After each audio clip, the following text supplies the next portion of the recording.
ሰላም ጤና ይስጥልኝ ውድ የ24/7 ዜና ተከታታዮቻችን፣ የሰዓቱን ዜና ይዤ ቀርብ ያለው እስከ ፍጻሜው አብራችሁን ቆዩ። የምንለቃቸው መረጃዎች እንዲደርሳችሁ ላይክ፣ ሼር እና ሰብስክራይብ ማድረጋችሁን እንዳትረሱ በማለት ወደ ዜናው አለፍኩ።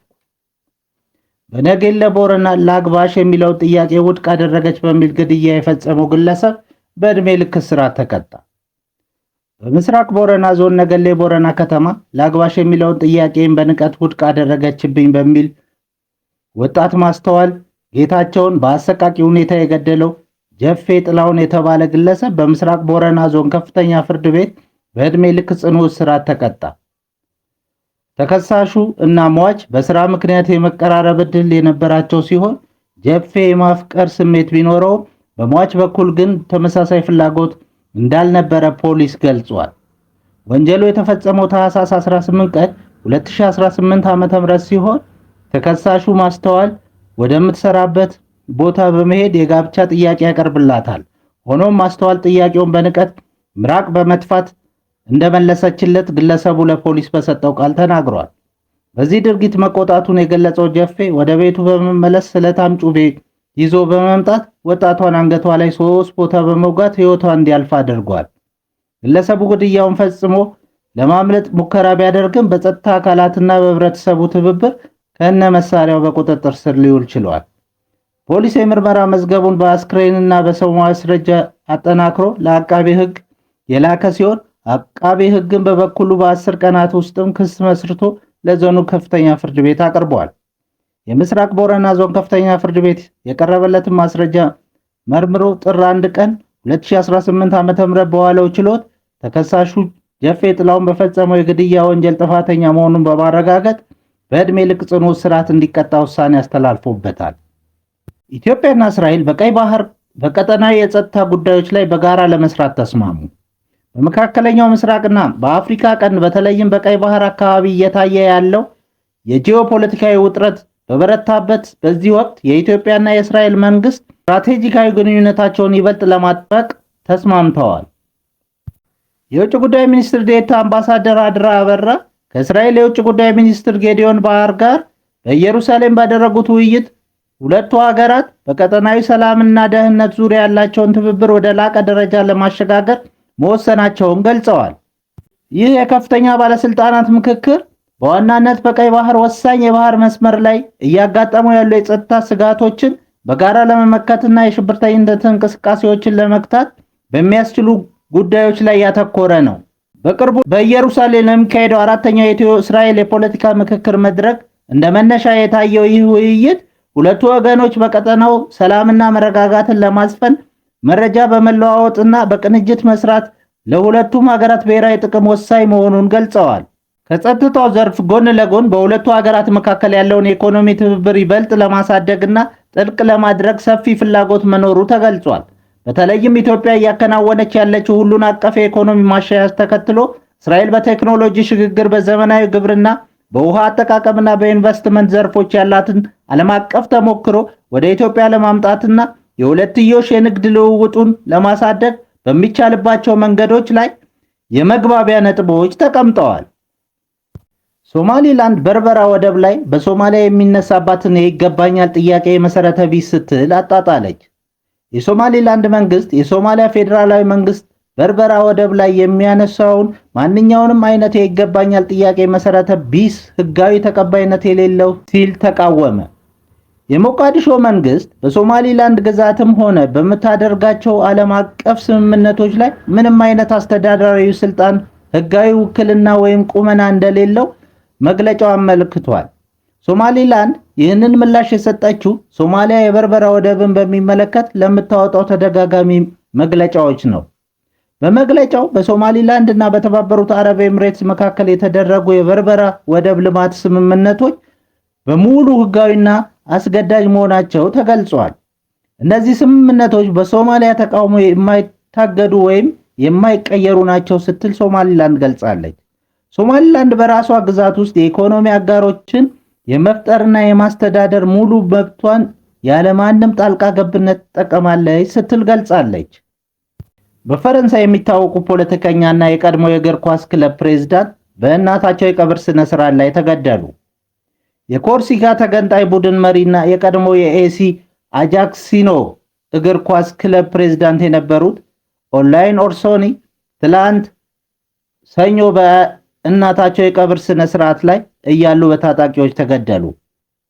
እንደ ፈረንሳዊ ሊሞንድ ጋዜጣ ዘገባ ከሆነ ግድያው የተፈጸመው በደቡባዊ ኮርሲክ በሚገኘው ቬሮ በተሰኘው የትውልድ መንደራቸው ውስጥ ነው። ኦርሶኒ ለእናታቸው የመጨረሻ ሽኝት እያደረጉ ባለበት ወቅት በደረሰባቸው ጥቃት ሕይወታቸው አልፏል። የአካባቢው አቃቢ ሕግ ኒኮላስ ሴፕት እንደገለጹት ስለ ግድያው ሰፊ ምርመራ በፖሊስ ተጀምሯል። ጉዳዩም በማርሴይ ለሚገኘው ክልላዊ ፍርድ ቤት በይፋ ተመርቷል። ኦንላይን ኦርሶኒ በኮርሲካ ፖለቲካ ውስጥ ረጅምና አወዛጋቢ ታሪክ ያላቸው ሰው ናቸው። በ1980ዎቹ የኮርሲካ ብሔራዊ ነጻነት ግንባር ኤፍኤልኤንሲ መሪዎች አንዱ ነበሩ። በኋላም የራስን ዕድል በራስ የመወሰን ንቅናቄ ኤምፒኤ መርተዋል። ፈረንጆቹ ከ2008 እስከ 2015 ድረስ የኤሲ አጃክሲዮ እግር ኳስ ክለብ ፕሬዝዳንት በመሆን አገልግለዋል። በአማጽያን ንቅናቄው ውስጥ በነበረው ከፍተኛ ውጥረት ምክንያት ኦርሶኒ በ1996 ኮርሲካን ለቀው ለመውጣት ተገደው ነበር። ለ13 ዓመታት በፍሎሪዳ፣ በኒካራን እና በስፔን በስደት ከቆዩ በኋላ ነበር ወደ ደሴቷ የተመለሱት። ኦርሶኒ ከዚህ ቀደምም በ2008 ዓ.ም የግድያ ሙከራ ተደርጎባቸው የነበረ ሲሆን ወንድማቸው ጌጅ ኦርሶኒ በ1983 መገደሉ ይታወሳል። ኦርሶኒው ልጃቸውን በሟች ወንድማቸው ስም ሰይመውት ነበር። የአሜሪካ የጦር አውሮፕላኖች በኳታር እንቅስቃሴ ማጠናከራቸውን ተሰማ። የአሜሪካ ዜጎች ከኢራን እንዲወጡ ጥሪ ቀረበ። በኳታር የሚገኘው የአሜሪካ አልኦዴድ የጦር ሰፈር የጦር አውሮፕላኖች እንቅስቃሴያቸውን በከፍተኛ ሁኔታ መጨመራቸው ተሰማ። ከኢራን ድንበር በ200 እና 300 ኪሎ ሜትር ርቀት ላይ በሚገኘው በዚህ የጦር ሰፈር የታየው ወታደራዊ ዝግጅት በቀጠናው ያለውን ውጥረት ከፍ አድርጎታል።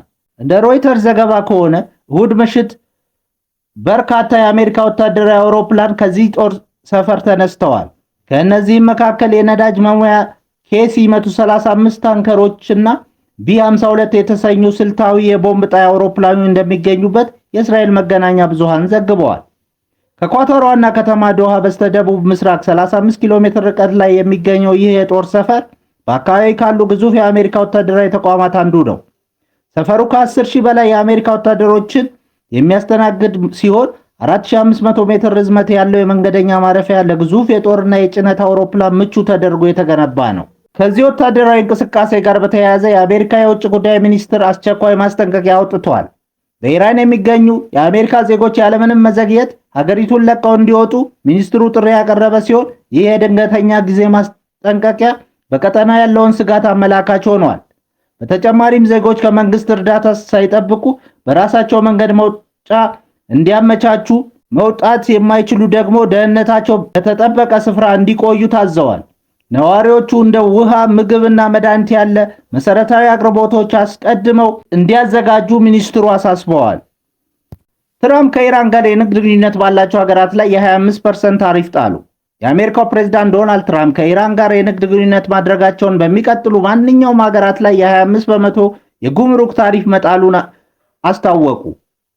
ፕሬዝዳንቱ ይህ ውሳኔ ወዲያውኑ ተግባራዊ የሚሆን መሆኑን የገለጹ ሲሆን በማህበራዊ ገጻቸው ባስተላለፉ መልእክትም ትዕዛዙ የመጨረሻና የማይለወጥ መሆኑን አጽንኦት ሰጥተዋል። ፕሬዝዳንት ትራምፕ ይህንን ውሳኔ ያሳለፉት በኢራን ውስጥ እየተካሄደ ያለውን መጠነ ሰፊ የጸረ መንግስት ተቃውሞና የመንግስት የኃይል እርምጃ ተከትሎ ነው። ከኢራን ጋር የንግድ ሥራ የሚሰራ ማንኛውም ሀገር ከአሜሪካ ጋር በሚያደርገው ማንኛውም አይነት የንግድ ልውውጥ ላይ 25% ታሪፍ ይከፍላል ሲሉ አስጠንቅቀዋል። ይህም ዋሽንግተን በቴህራን ላይ የምታደርገውን የኢኮኖሚና የፖለቲካ ጫና ይበልጥ እንደሚያጠናክረው ተመልክቷል። ይህ ድንገተኛ ውሳኔ በተግባር እንዴት እንደሚፈጸም ሁሉንም የንግድ ዘርፎች የሚያካትት ይሁን ወይም ለሚኖሩ ልዩ ሁኔታዎች እስካሁን ዝርዝር መረጃ አልተሰጠም። ውሳኔው በተለይ ከኢራን ጋር ከፍተኛ የንግድ ትስስር ባላቸው እንደ ቻይና፣ ህንድ፣ ቱርክ እና የተባበሩት አረብ ኤሚሬትስ ባሉ ሀገራት ላይ ከፍተኛ ኢኮኖሚ ተጽዕኖ ሊያሳድር እንደሚችል ስጋት ፈጥሯል። በኢራን የጸጥታ ሁኔታ እጅግ ተለዋዋጭ በሆነበት እና የሟቾች ቁጥር እየጨመረ ባለበት ወቅት የአሜሪካ ውሳኔ በዓለም አቀፍ የንግድ መስመር ላይ ትልቅ መናወጥ ሊፈጥር እንደሚችል ኢኮኖሚስቶች እየገለጹ ነው። የኢራን ቁልፍ የንግድ አጋሮች ለዚህ እርምጃ ምን አይነት ምላሽ እንደሚሰጡና በዓለም አቀፍ ገበያ ላይ የሚያስከትለው ተጽዕኖ እየተጠበቀ ነው። የሩሲያ ብሔራዊ ደህንነት ምክር ቤት ምክትል ሊቀመንበር ዲሚትሪ ሜድቬዴቭ የአሜሪካው ፕሬዝዳንት ዶናልድ ትራምፕ የአርክቲክ ደሴት የሆነችውን ግሪንላንድን ለመቆጣጠር ፈጣን እርምጃ ካልወሰዱ ደሴቷ ወደ ሩሲያ ለመቀላቀል ልትወስን ትችላለች ሲሉ በፌዝ መልክ አስጠነቀቁ። ሜድቬዴቭ ይህንን ያሉት ትራምፕ ግሪንላንድን ለአሜሪካ ብሔራዊ ደህንነት ለመቆጣጠር ዳግም ጥረት እያደረጉ ባሉበት ወቅት ነው። ሜድቬዴቭ ማክስ በተሰኘው የሩሲያ ማህበራዊ ድረገጽ ላይ ባሰፈሩት አስተያየት ትራምፕ መቸኮል ይኖርቦታል፣ ባልተረጋገጠ መረጃ መሰረት በጥቂት ቀናት ውስጥ ድንገተኛ ህዝበ ውሳኔ ሊካሄድ ይችላል። በዚህም 55,000 የሚጠጉ የግሪንላንድ ነዋሪዎች ወደ ሩሲያ ለመቀላቀል ሊመርጡ ይችላሉ ብለዋል። አክለውም ያን ጊዜ ሁሉም ነገር ያበቃል፣ በአሜሪካ ሰንደቅ ዓላማ ላይ አዲስ ኮከብ አይጨመርም ሲሉ በሳቅ የታጀበ አስተያየታቸውን ሰጥተዋል። ሜድቬዴቭ ግሪንላንድ የሩሲያ 9ኛው የፌዴራል አካል ልትሆን እንደምትችልም ጠቁመዋል። ምንም እንኳን ሩሲያ በይፋ ግሪንላንድ ላይ የይገባኛል ጥያቄ ባይኖራትም የአርክቲክ ቀጠና ለሀገሪቱ ስትራቴጂካዊ ጠቀሜታ ያለው መሆኑን ትገልጻለች። የክሬምሊን ባለስልጣናት የሜድቬዴቭ ንግግር እስካሁን በይፋ ባያረጋግጡ ቀደም ሲል በግሪንላንድ ዙሪያ የሚካሄደው ክርክር ድራማዊ መሆኑን ገልጸው ነበር። የፖለቲካ ተንታኞች እንደሚሉት ከሆነ የሜድቬዴቭ አስተያየት ሆን ተብሎ በአሜሪካና በአውሮፓ አገሮች መካከል ያለውን አለመግባባት ይበልጥ ለማባባስ የታለመ የቃላት ጦርነት አካል ነው። ክቡራን አድማጮቻችን ለሰዓቱ ያልናቸውን ዜናዎች በዚህ እናበቃለን።